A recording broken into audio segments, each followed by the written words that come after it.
মাননীয় স্পিকার, আপনাকে ধন্যবাদ। একটি বিষয় আপনার দৃষ্টি আকর্ষণ করছি রেকর্ডের জন্য।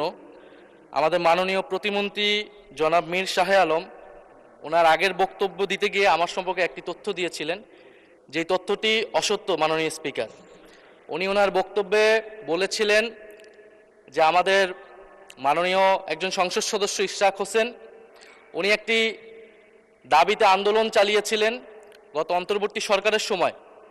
উনি শেখ হাসিনা সরকারের অবৈধ নির্বাচনের বৈধ মেয়র হিসেবে নিজেকে ঘোষণা করার দাবি জানিয়েছিলেন, এবং আমার যতটুকু মনে পড়ে এই আন্দোলনটি বা ওনার এই দাবিটি ঘটেছিল 2025 সালের মে মাসে, যেই সময়টা আমি অন্তর্বর্তী সরকারের কোনো অংশ ছিলাম না। আমি অন্তর্বর্তী সরকার থেকে 2025 সালের ফেব্রুয়ারির শেষ সপ্তাহে পদত্যাগ করেছিলাম।